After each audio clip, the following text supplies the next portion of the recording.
Okay, we will talk now about histamine. This is a different way of looking at histamine analysis in food, especially in fish. This is the kit I will be presenting today. It's an enzymatic test, but in a microtiter format, similar to ELISA one, with polycubettes. It's for quantitative analysis of histamine in fresh and canned meal, also in fish meal, in wine, cheese, and milk. Okay. The microwells are coated. All the reagents are ready to use. It's only 3 pipetting steps. You see, in this type of analysis, you need to do a calibration curve. Different from the equipment, Inigo showed us that the calibration is done separately from the assay. Each time you run samples, you need to run a calibration curve. That's very specific because of the antibody, no cross-reactivity. And look, these are the different analytes that were analyzed with this kit and show no cross-reactivity. The limit of detection in fish, it's about 0.75 milligrams per kilo. And in fish meal, 3.75. The measurement range is from 5 to 100 or 25 to 500 in fish and fish meal. And in wine is a lower level. Wine is used directly. Fish need to have a sample preparation prior to the analysis. Okay, this we all know. Histamine is a biogenic amine, and it's a product of discomposition or decomposition of histidine. Histidine is in high protein content products. Certain bacteria grown in food with a very high content of proteins produce the change from histidine to histamine. And it depends on the type of bacteria the fish is contaminated with, the time of exposure to that bacteria, and also the temperature. If you keep the fish in a fridge, a lower temperature, the velocity of changing from histidine to histamine is lowered. So that is why nowadays all the fishery boats have some places to fridge the fish. Some years ago, the fish was stuck in some big boxes and left at the sun. So maybe the first layer of fish received more sun, more heat, and all the bacteria on their surface are developed, and so there's a big change from histidine to histamine.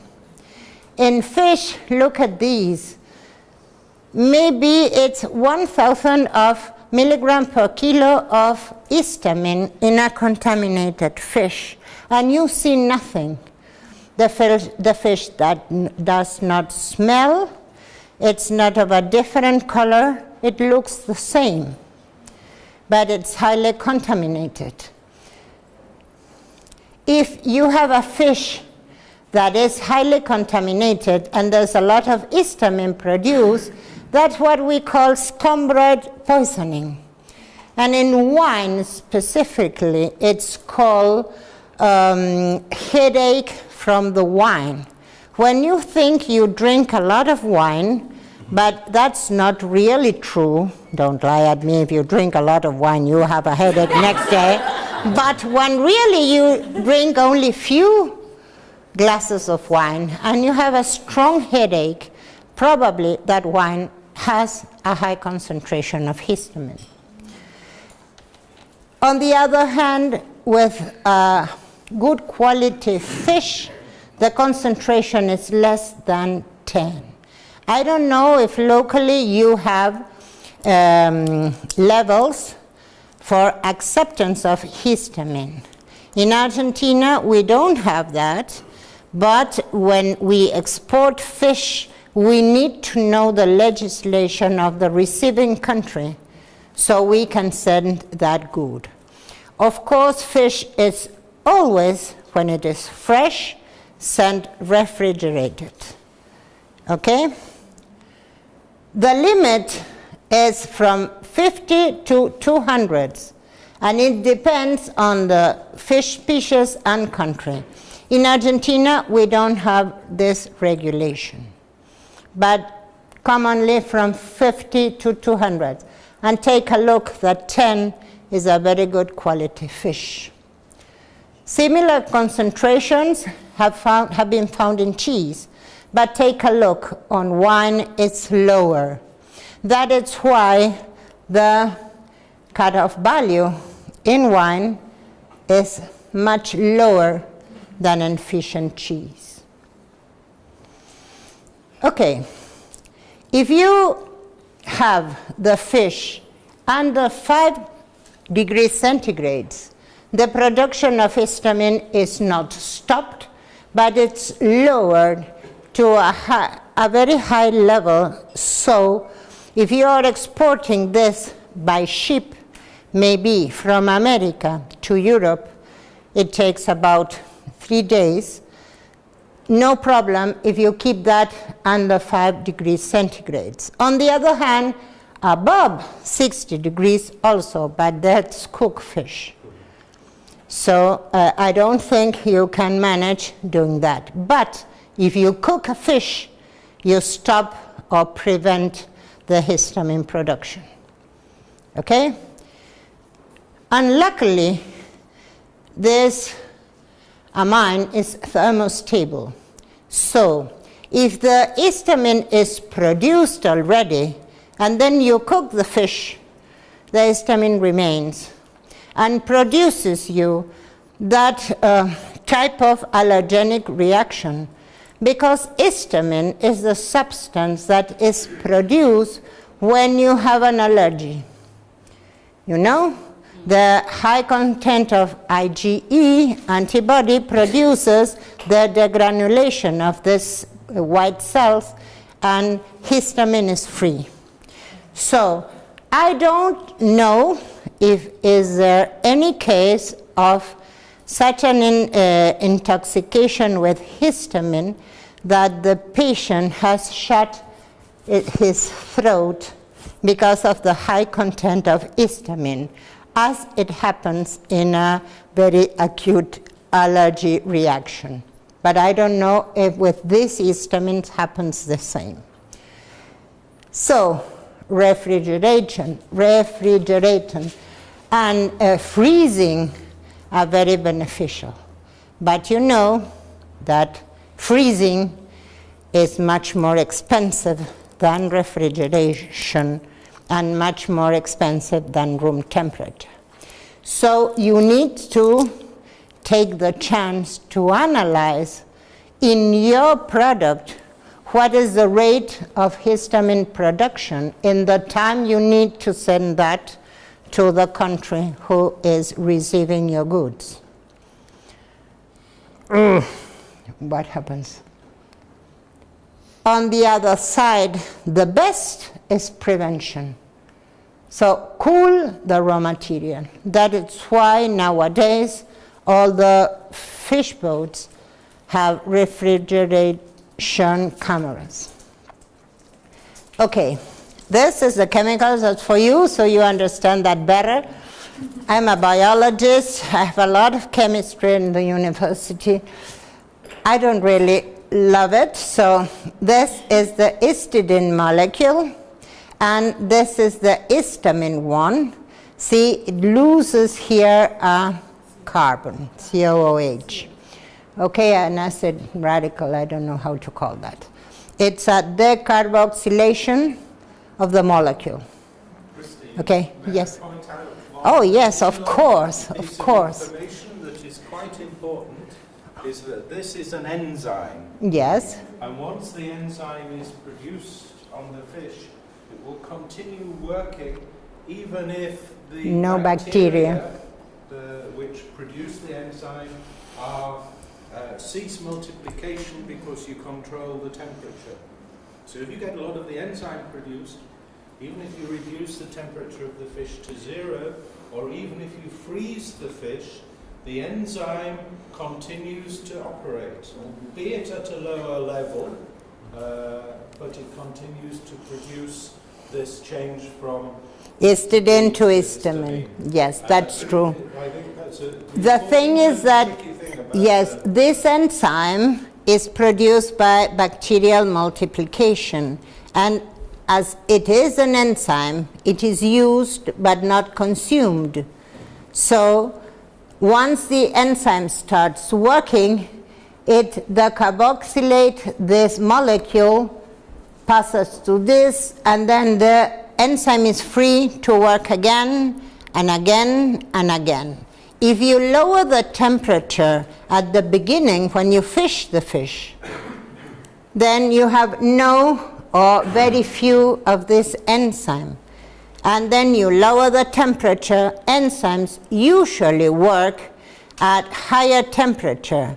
But don't forget that these bacteria are from the water, from the boat, and they grow at very low temperatures. So it's not like an enzyme that works only at 37 degrees. This enzyme works at very low temperature.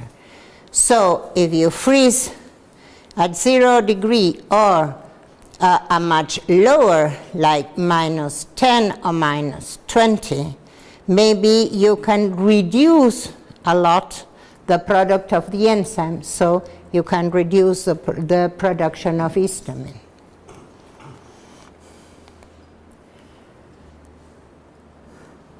When you have histamine, that indicates that you have a spoiled food. Even though it looks nice, even though you see nothing, even though when you know about fishes that have been caught when you go to a fish store, I was taught, okay, look at the eyes will shine, look at the branchias, I don't know, the breathing systems, they should be red, gills, okay, look at the flesh if they have fillets, but you see nothing if they have histamine. So you don't think that if you see the fish in very good and healthy conditions, that fish doesn't have histamine. Also is a product of fermentation in wine and in cheese also.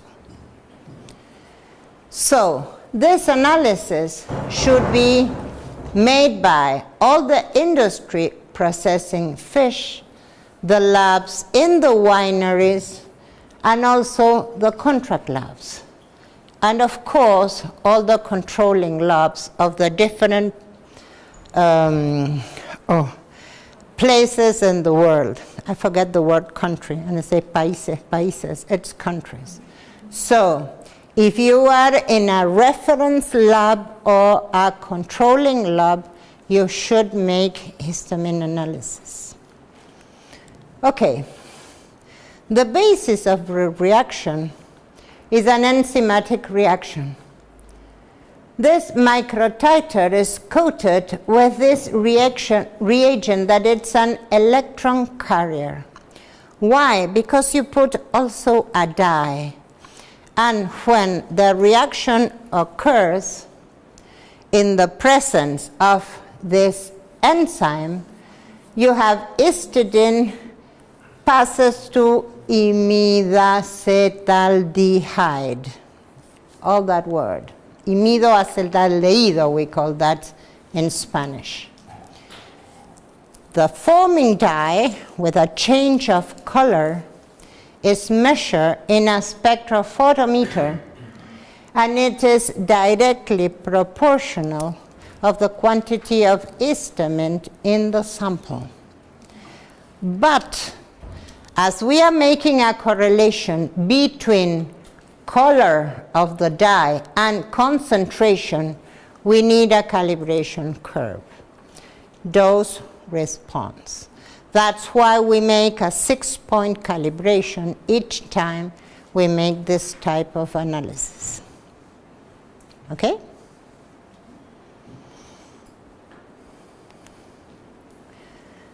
These are all the reagents that are not provided. You see, you need only plastic vials and not glass. Why? Because it was demonstrated that histamine can get fixed to glass. So if you prepare the sample in vessels that are not plastic vessels, but they are glass vessels, you can be losing sample.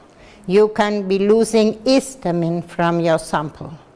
So you should use plastic in whatever analysis you do. For histamine, you need to use plastic. What type of plastic? Especially polypropylene.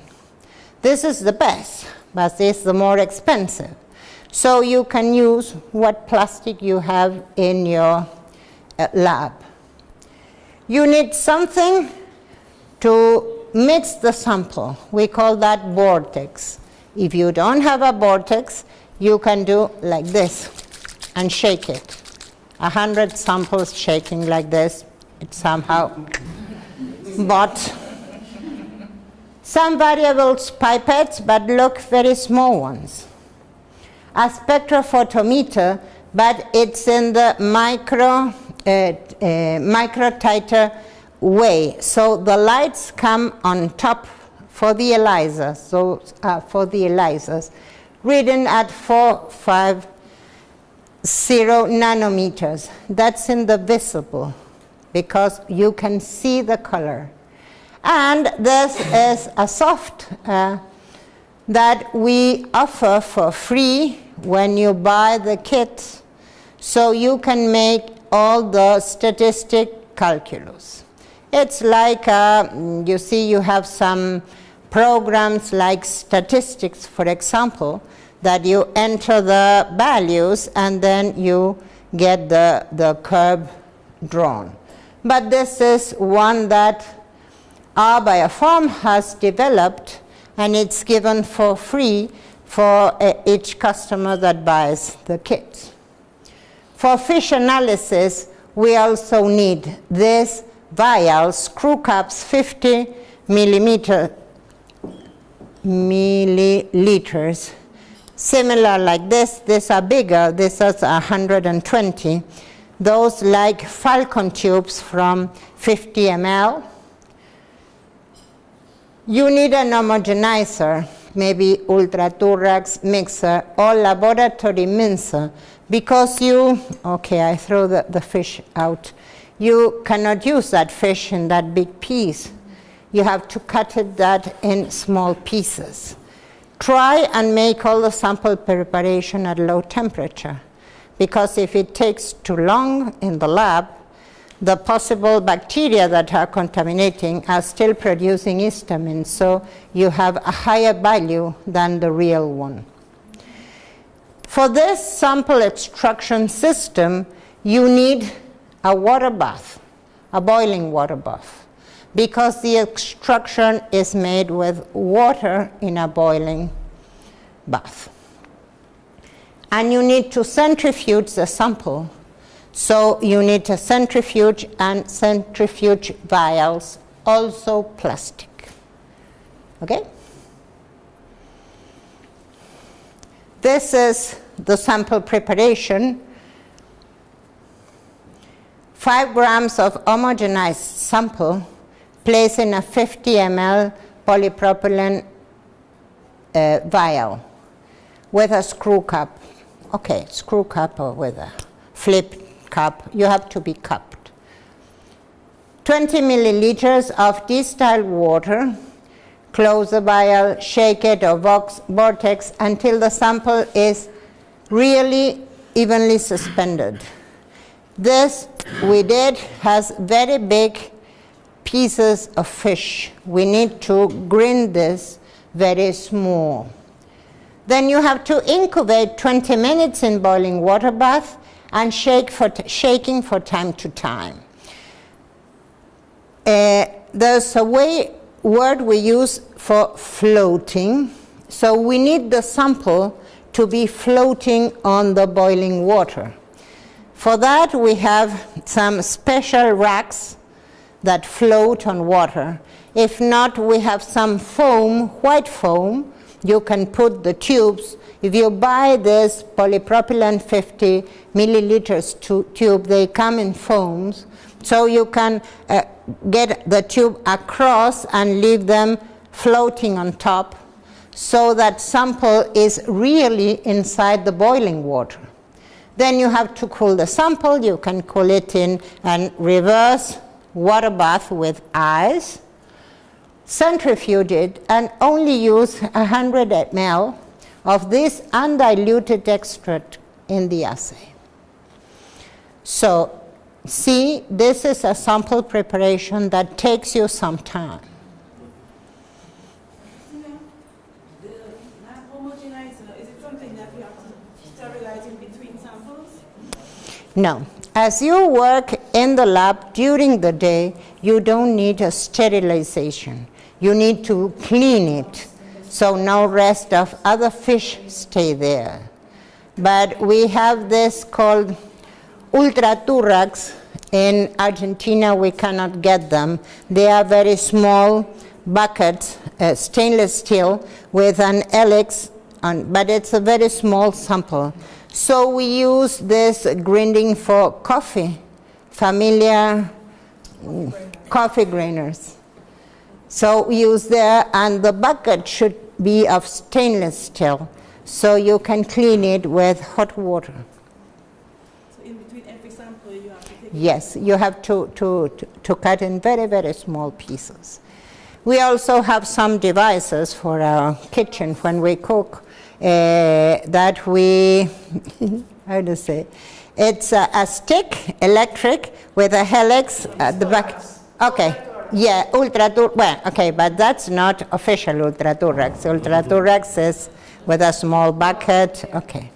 But we can grind with that. And then you wash it, put in the extreme of this device in hot water and make it work. It's Yes, yes. It's a very manual, you have to do one by one. okay. You can have that automatically with ultra turrax. You put the bucket, a button, then take it away, another one. But yes, you need to grind the sample manually. Yes.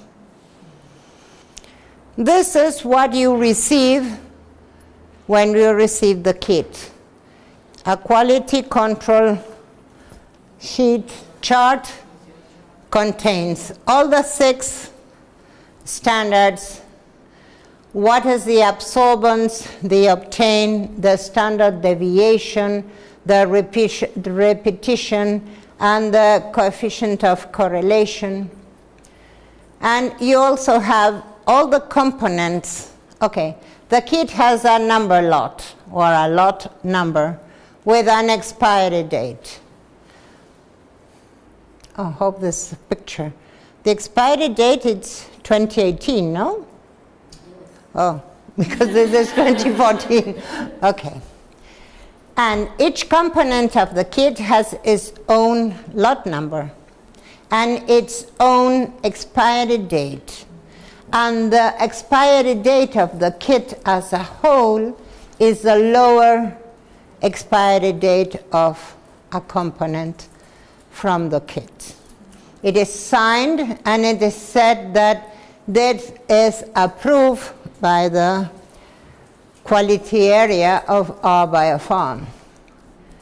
This is when you make the reading and you obtain with a reader win this is a soft. All the absorbance of all the 6 points, you have the correlation. Here we are for an enzymatic reaction and an ELISA reaction. We have a wider uncertainty. We are not so strict to have 0.999 because we cannot do an enzymatic analysis. So we accept from 0.92 to 0.99.